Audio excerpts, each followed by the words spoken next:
Our second featured review is a new movie that just popped on Netflix. No, it's not Family Switch. It's the other one, the actual one people are talking about, and that is May December. Zach, this one's all you. May December is the new movie by Todd Haynes, our boy. We love Todd Haynes on this podcast, especially Far From Heaven. And it's got a rockin' cast, a bitchin' cast. No, not Nick Cage, but we do have Oscar winners Natalie Portman and Julianne Moore. And she's not listed first on IMDb, which is kind of odd. Anyway, Julianne Moore in this movie plays Gracie, who many years ago caused a scandal, national scandal, when, as an older woman, she either seduced or was seduced. The movie, I believe it's sort of ambiguous, had this illicit sexual liaison with a 13-year-old boy. She had his children. Apparently, she was incarcerated at some point. But they actually still ended up together. And now it is like 20 years later, and the boy has grown into a man, and he's played by Charles Melton in the movie. And they live seemingly happily outside Savannah, Georgia. Until one day, Natalie Portman comes in, and Natalie Portman is a Juilliard-trained actress who apparently is a big deal, and she is working on making a movie about their torrid, illicit, Letourneau-like love affair, and to try to get notes as to how to play Julianne Moore, essentially the Gracie character. Natalie Portman just kind of puts herself in this family house for a few weeks. And she interviews people, she talks to the lawyer, she talks to Julianne Moore's ex-husband, and she kind of interacts with Julianne Moore's family.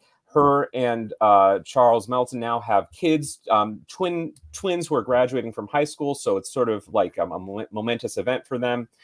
Todd Haynes is obviously a great director. He's a director who likes to indulge, I think, in melodrama a little bit. This movie, in the opening 5 minutes, has a character that says, "Where are the hot dogs?" And then big music plays, almost like it's a soap opera. He's not necessarily one for subtlety. But he is a great scenarist, and the movie has a really interesting look. It almost looks like a Lifetime movie from the 90s. It has a 90s vibe, and obviously the main events of the movie, although unseen, through recollections, took place in the 90s. Julianne Moore and Natalie Portman are both obviously great actresses. They're both interesting in this movie. I'll just get to it. I didn't like this movie very much. It was, to me, kind of repetitive and dull. I think we've kind of seen some of this stuff before a little bit with Todd Haynes, with the whole interviewing stuff. Interviewing an event from the past screamed like Velvet Goldmine to me.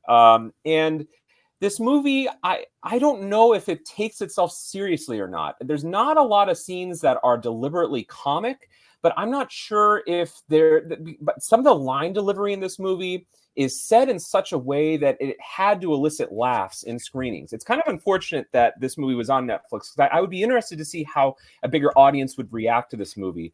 It's almost as though the movie thinks it's cool enough to be a comedy. And if you don't think that this is funny, then you're not intelligent and you're not cool. And some people have ascribed this movie to being camp, which I don't necessarily think it is. The reason I wouldn't call it campy is that there's nothing over the top in the movie. In fact, it was almost disappointing. I was waiting for this movie, which I think unfolds maybe a little bit like an Almodovar film. You expect this movie to go into full-blooded Tommy Wiseau, The Room type passion. And the movie never really goes there. It just kind of stays in these very intimate conversations that are about these things that we never see on screen. We think that there might be something sinister about Natalie Portman's character, why she's doing what she's doing. The movie is not really interested in the ethics of an illicit relationship between someone old and someone underage. It's not really interested in whether Julianne Moore was right or wrong, or whether this relationship is good or bad.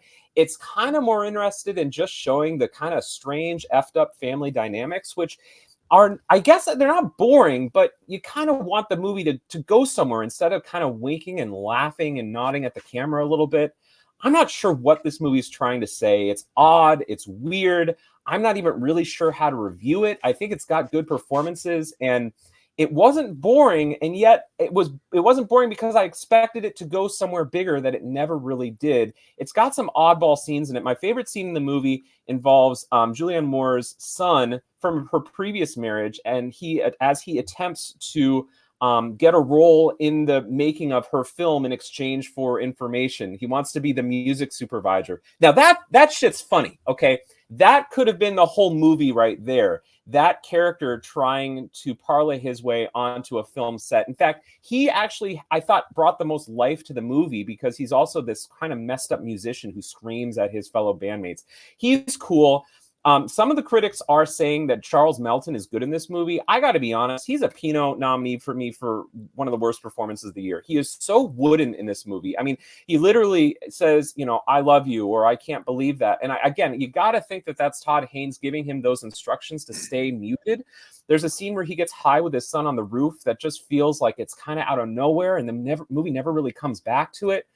It's a strange, odd movie. My initial gut was to give it 1.5 stars because it was kind of unending, but I'm going 2 stars because I think Todd Haynes is a good director, and I will fully admit I'm not sure I understand this movie at all. I think there might have been something tonally that I didn't pick up on, and I would have liked to have seen it in a theater. It's not a very good movie, though, and I have to be honest with myself, and I'm going 2 stars. I'll go next. Yeah, talking about Charles Melton, he's had a big last couple weeks. He won the Gotham Award for Best Supporting performance. He also won the Best Supporting Actor at the New York Film Critics this week. So he's getting a lot of buzz, and he might be this film's best bet to get a nomination. I was fascinated by this movie. I thought the story was interesting and kind of like we talked about with the last one, like talking cancel culture or what is and isn't, to be thought of as permissible or not permissible. It just kind of is, and asks questions on the periphery about it, which I thought was so fascinating. Of it's not gonna cast judgment. It's just gonna show these people exist and they're existing in this space, and what are you gonna do with it? Julianne Moore is great. Natalie Portman is great. I agree. Charles Melton is a little overrated. I felt like he could have been a werewolf brother 15 years ago in Twilight to Taylor Lautner. He was, but I think that's also what was being asked of him too. Like he was being asked to be kind of this kid or this guy who's stuck being a kid and never really got to grow up because life decisions were made for him at 13.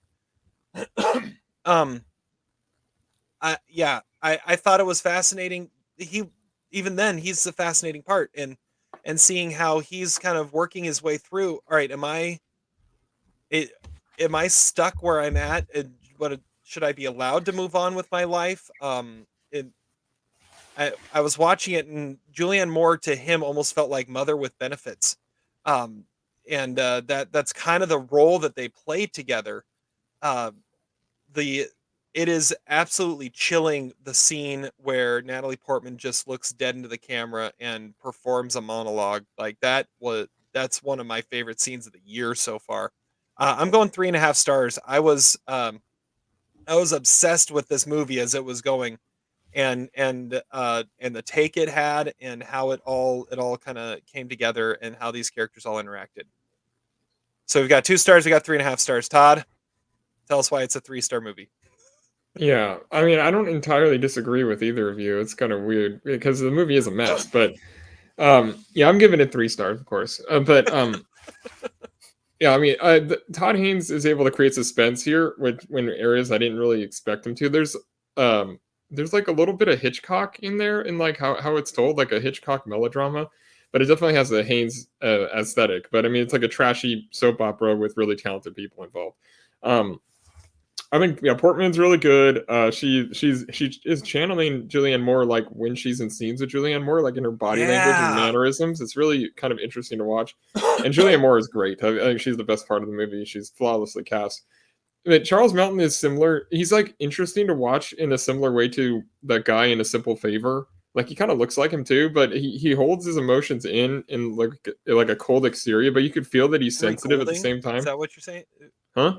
Henry Golding? Is that Yeah, what you're talking about? Yep. exactly. That guy. It's a breakout role. I don't think he's great. I don't think he's winning. He should be winning supporting actor or anything. But I think he could have a good career after this. I think he's a TV actor.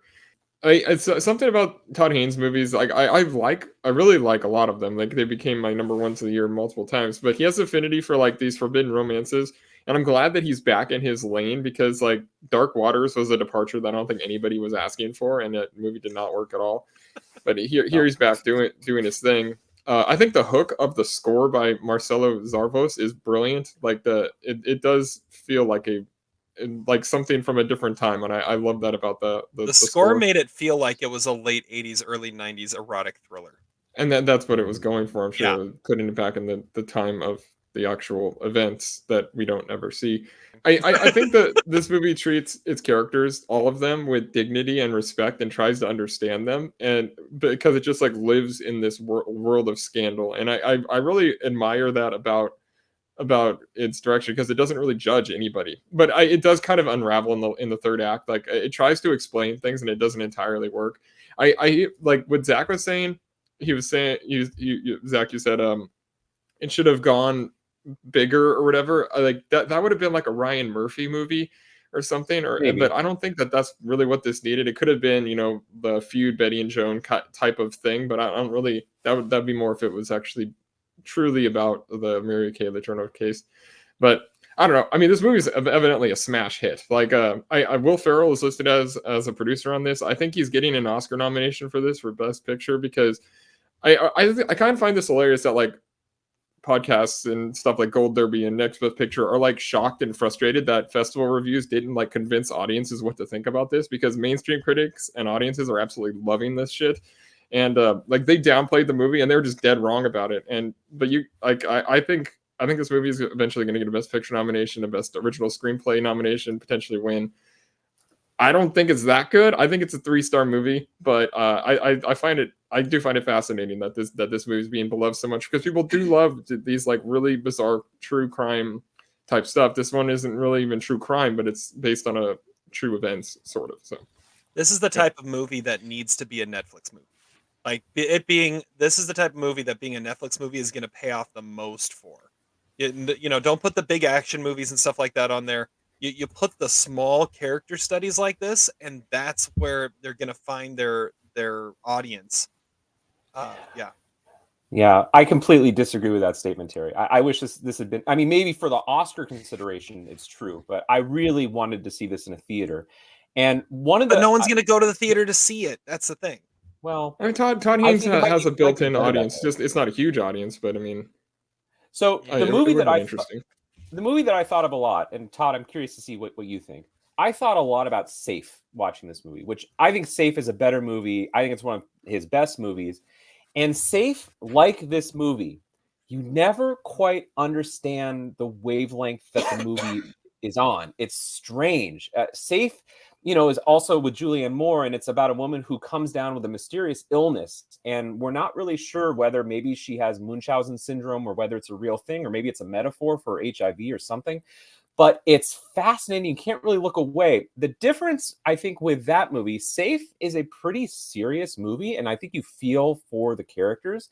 This movie has a few too many moments that are kind of like deliberate in their campiness. And I think Todd Haynes is a little bit too on the nose, to use the expression you had earlier, about inviting us to laugh at the situation. Where I think in the scene with Julianne Moore's son, like that's just a funny scene. I don't think we need to be ironic or deadpan about it. Like that's just a funny exchange.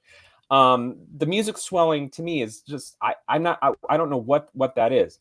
I think, of course, it's going to be a big hit in the era of Everything Everywhere All at Once and Oppenheimer, because I think after watching this movie, audiences feel smarter about themselves because they're able to say, "Oh, this is a deconstruction," and I feel smart that I was able to recognize it. I think the other thing that's hurting my opinion of this movie, whether fair or unfair, is like we've had 2 other really good movies this year about statutory rape. Palm Trees and Power Lines and The Starling Girl, and like those were going for much more of a realistic tone. I get it. Maybe it's just a preferential thing for me, but like this movie is, again, it's not really about their relationship. It's about how, I guess, movies portray scandalous affairs. It's about how we overlook things in the past. I don't know what it's about, but it's not really about their relationship. I don't think that's the core of the movie. I think Todd Haynes is, to his credit, being a little bit more ambitious, but also ambivalent about what the message is. And then the final thing I want to say is, like, I also was reminded of Notes on a Scandal watching this movie. Someone has died. This movie has like really similar vibes to it. Obviously, there's some overlaps in terms of the story. And like, I haven't seen that movie since Terry and I famously saw it 15 years ago. But I would imagine that my problems with that movie were the exact same with this one. It's just, it's about a serious topic that the movie doesn't treat very seriously. And as a result, I felt detached and not invested because I didn't feel like I was in on the joke. So I don't know. I feel kind of aloof, although I have to say, I don't think we're as apart on this movie as we were with Dream Scenario. I see its merits, and I would also say that probably rewatching this movie would be better, but I don't understand this movie. I'm lost. I'm not the right person to review it. Maybe I am, though, because I like all. I mean, there's always something interesting about Todd Haynes. Like, to call this a 2-star movie for me is disrespectful. It doesn't fit in with the other 2-star movies. It's worth watching, and it doesn't go on a diatribe about cancel culture, which is good. But I'm not sure what the point of the movie is, and the reason why it's watchable is because it seems to build to a payoff that never happens. I'm not asking for Ryan Murphy sensationalism, but I'm asking for some sort of I don't know, I guess ending, some sort of resolution. And then like the last scene, what is that? She's working on a trashy movie. Like, I don't get it. I'm lost. I'm aghast. But maybe that was the point. That was the movie. It was an independent movie. Mhm. I don't know. It looks pretty shitty. I mean, it looks like kind of a bad production. I am intrigued by the series that she was on called Nora's Ark. That was a great joke, and I bet that would be more entertaining than this movie.